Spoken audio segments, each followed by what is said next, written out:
think the country really needed it, and you wipe your brow and say, thank God it didn't come out the other way. This is a very, very exciting period of time, because the person who put this all forward for you is doing exactly what he promised to do.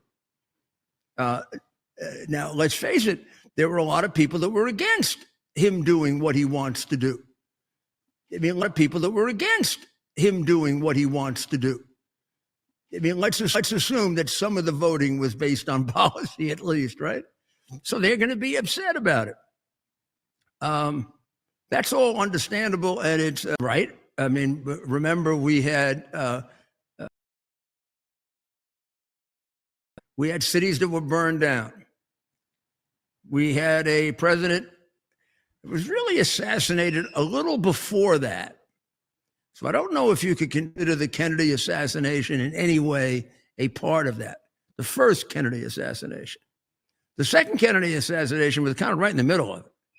And the Martin Luther King and the attempt on George Wallace, and I mean, go on. And then all of the Kent State, and then all of the all the police shootings by the Black Panthers and groups like that, slaughtering police. I would love your opinion on this, and it's something we don't have to decide right now. It's something that would be of historical importance, really, and understanding ourselves better. My initial impression, however, is that this is worse. It's more pervasive. The fault lines and the way to solve it is a little bit harder to figure out. Seeing the end of it and the solution of it is harder. And all in all, I think we've become a more politically violent society. Altogether, we're not as violent a society if you go back to the statistics of crime back then, although we still have way too much crime. So the president today was where he should be, in the way a president should be there within a short while of a natural disaster. A president should be there to lift the spirits of the people that look to him for leadership. This is exactly what we were missing for 4 years. I was teasing with Ted and saying maybe we should calculate. Trump got there in 4 days or 5 days, and Obama got to East Palestine in 400 days. Or Bush got to ground zero in 4 days. Maybe even 3. Right? It was Tuesday, Wednesday, Thursday, in 3 days, and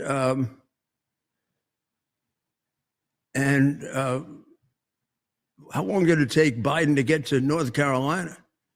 And then the problem is that was it. He went to North Carolina, and that was the end of North Carolina. They didn't get Ugad, as my Italian buddies say in Brooklyn. But this president also had the same concern. Now, last time I checked, California is one of the most partisan states in the country, going the other way. So this is a president for all America. Is this now him there? I watched him take off with the first lady. It was so. This is here is excellent. We're not at a point where he's taking anybody away from anything they could be doing immediately. There are certainly now more than enough volunteers. In fact, I know, because this happened to me too, there are more people than they can. We got to a point with September 11 where George Pataki and I had to make up things for people to do, because people, for their own emotional fulfillment, wanted to be part of it. But after about the third or fourth day, given the tremendous contributions of President Bush, of all the governors and mayors, I mentioned 2 at the top, Governor Bush in Georgia, I'm sorry, Governor Bush in Florida, Mayor Daley in Chicago, Governor Keating in Oklahoma, probably stand out. But, and of course, unbelievable cooperation from the Senate and the House, Republican and Democrat. You know, that's one of those things where you say, what happened? What happened? This one here, they're trying to blame this on Trump. I mean, that's ridiculous. He's only been in office. Even if there are deficiencies in the federal response, he's only in office for 6 months. They would be long-term deficiencies that haven't been cured.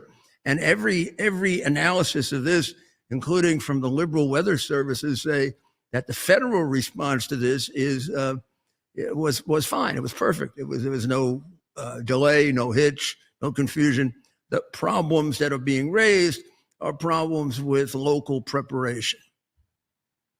And by and large, when an emergency response is handled excellently, average, or terribly, it has to almost always be the local government. The federal government is too far away to do anything but help after the real crisis is over.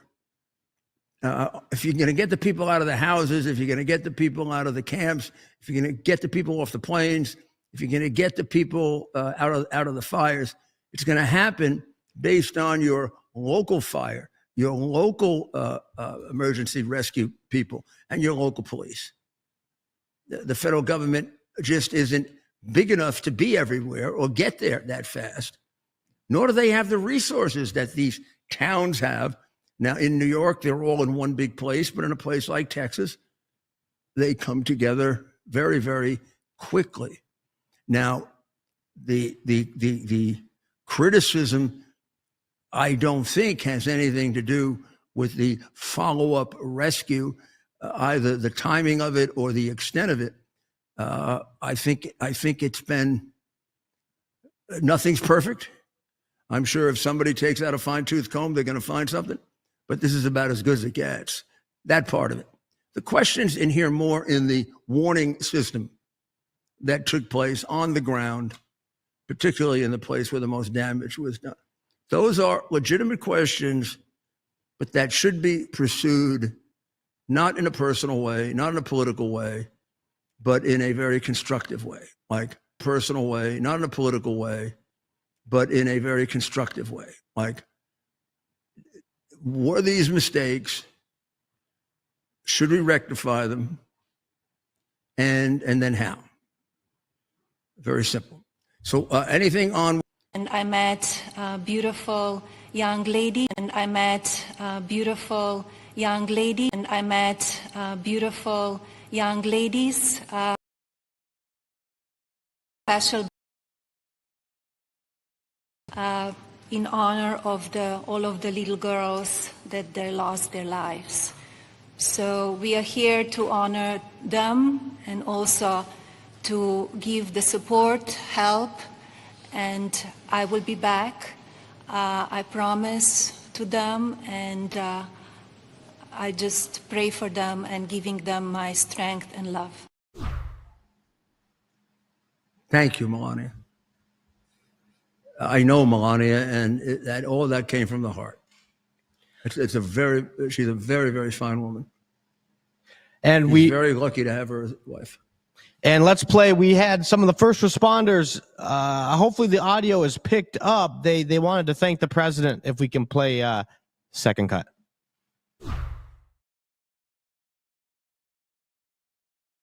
Yes, I want to say that to the person. Nobody. We'll take it, right? Thank you very much. Appreciate it.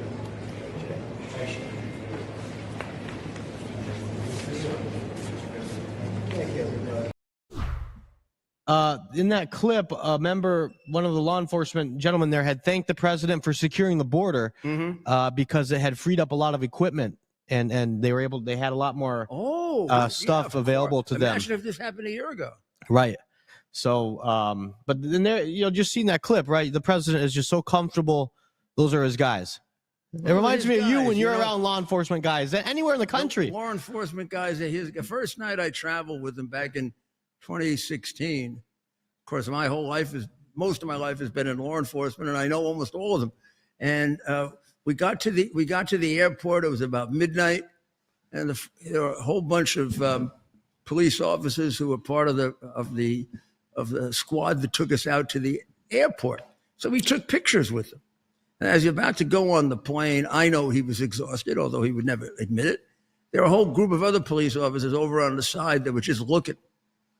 He just walks right over to them, takes pictures with them, talks to them. Did it every time, including the last night of the campaign when we finished in Michigan at 2 a.m.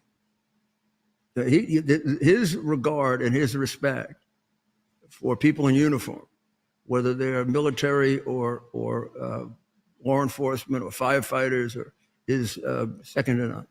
It's real. It's not. He's just doing what he did when he would walk around Yankee Stadium with George Steinbrenner and thank all the cops. So where are we now, Ted, on update on this? They're almost at the point where I don't know for sure. September 11 was so unusual, they're still recovering bodies. And when I say bodies, they're recovering identifications of people. This is a different kind of situation. But where are they now, Ted, in terms of putting it back together again?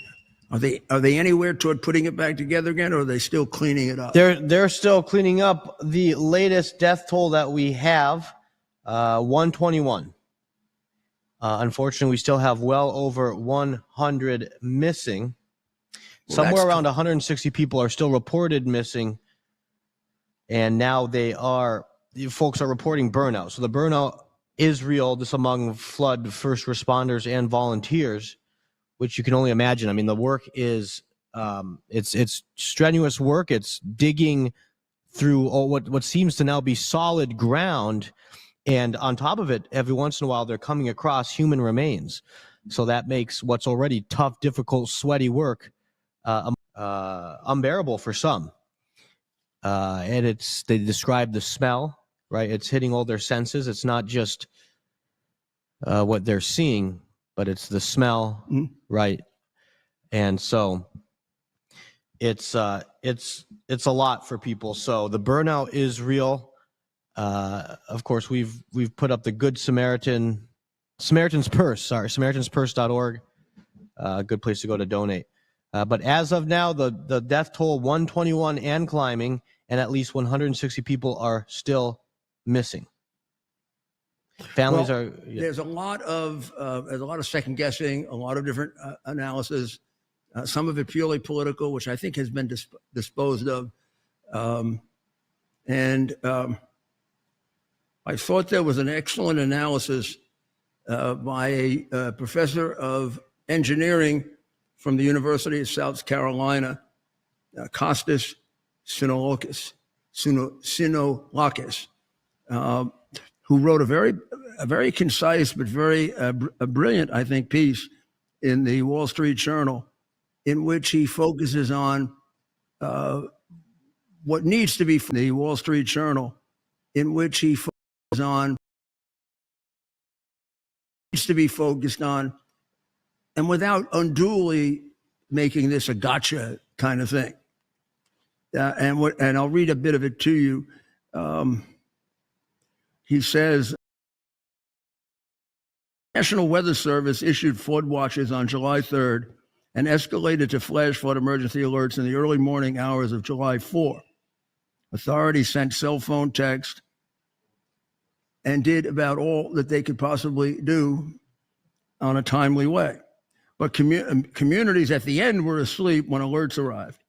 Many campers didn't have cell phones, and most locals lacked sirens or robust notification systems to wake them.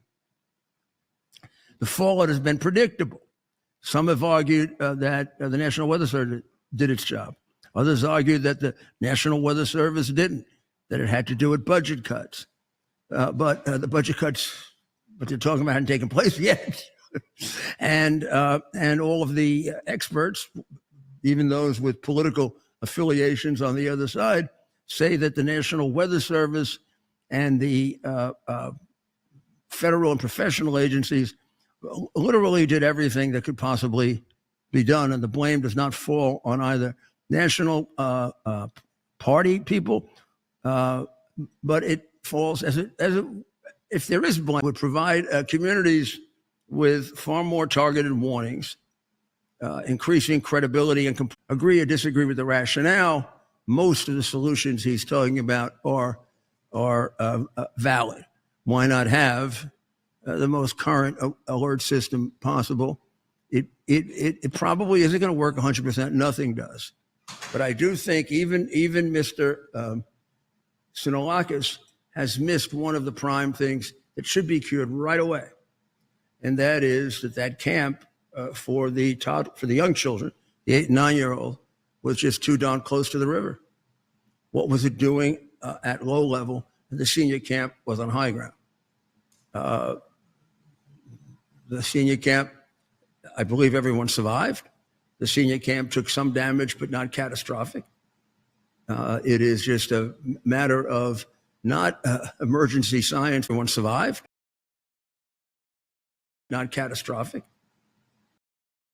The matter of not emergency science, but on high ground and low ground. And why were those babies at the lowest level and the closest to the river? If you're going to put people closest to the river, and I don't know why you would, well, then you would put the most senior and the most prepared. And that is not said in any way to blame anybody. Maybe no one thought of it, but now they have, and let's get it done. So when this is rebuilt, how about we put all the cabins on high ground, huh? And of course, have the most modern alert system possible. I have one other recommendation, which I will repeat several times, and I will deliver it in some kind of short report to even the governor and the lieutenant governor. There should be drills. There may be. I don't know. But every child there should, from the first day they get there, be drilled in what happens if there's a flood, since it happens so often.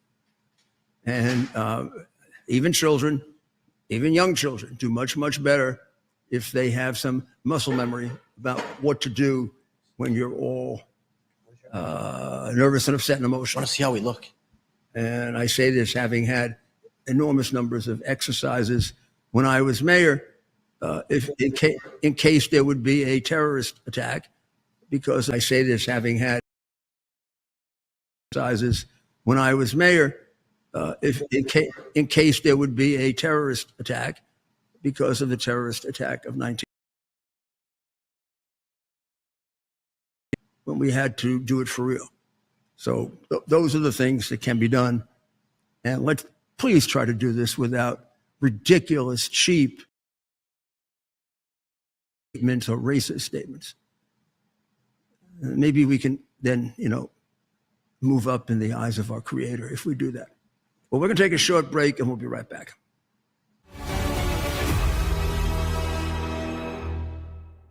You all know I stand by the truth. And if I put my name on something, I truly believe in it. Today, I'm thrilled to introduce you to something I'm incredibly proud of. My own brand of organic specialty coffee, Rudy Coffee. Believe me when I say it's the best coffee you'll ever try.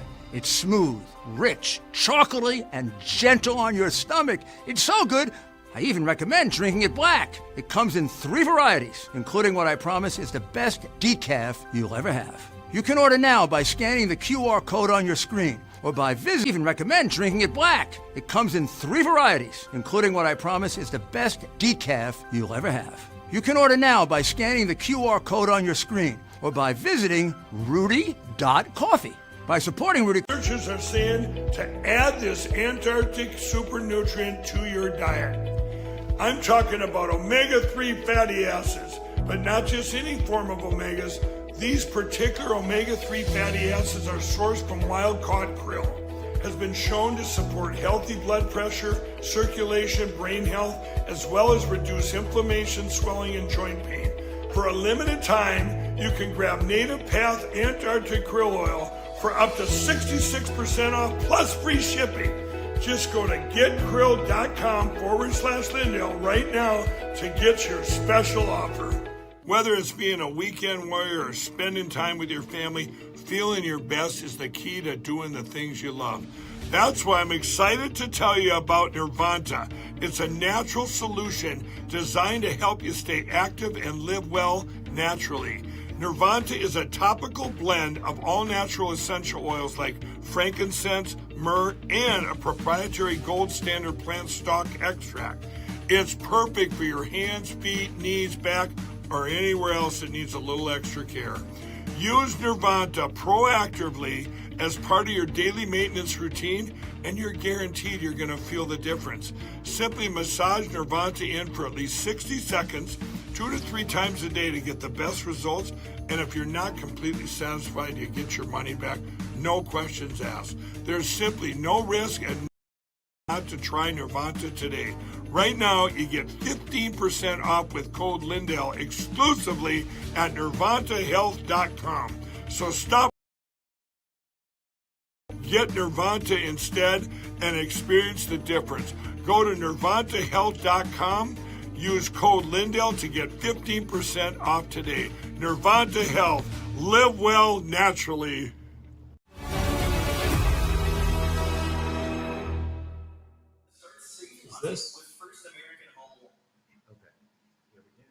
Yeah. I know you're back, I believe. Well, welcome back to America's Mayor Live. Well, we have quite a disturbing controversy going on, and disturbing to the country and disturbing to me personally, because these are people I have a tremendous respect for and consider them personal friends. And that's Pam Bondi and Dan Bongino and Kash Patel. And I consider them some of the most honest and honorable people that I know. And I know, but I don't know that there has to be an explanation for this. So I don't know if that's helpful, but of course there are questions that are unanswered here, and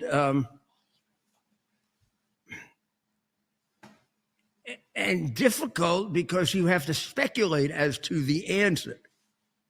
And in a controversial situation, whether it's this or it's the Butler County or Palm Beach, West Palm Beach attempt on the president's life, the more questions that are left open, the more speculation takes place. And then it becomes irresponsible, and then it builds on itself. And then even when you get to the right explanation, nobody's going to believe it.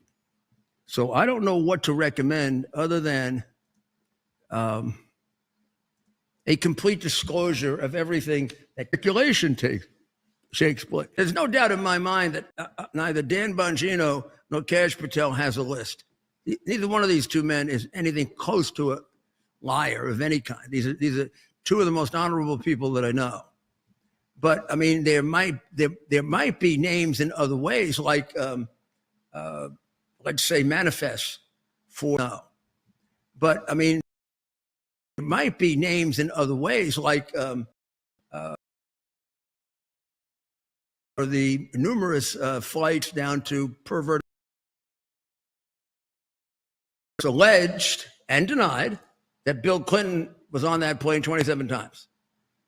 It is not alleged that Donald Trump was ever on that plane. You should know that, for all the crap that they want to throw at him. The only thing we really know about Donald Trump is that he threw the guy out of Mar-a-Lago for a different reason, somewhat related, harassing a masseuse, but and that the relationship between them, which was once cordial and somewhat friendly, ended rather abruptly and never continued. And he threw him out of both Mar-a-Lago and the golf course, never let him back in. And his involvement with the plane was he was on it twice, and both of those were, I believe, return trips from Palm Beach to New York, in which he borrowed his plane. And I don't believe Epstein was on the plane at the time, which was rather common among the people who lived there, who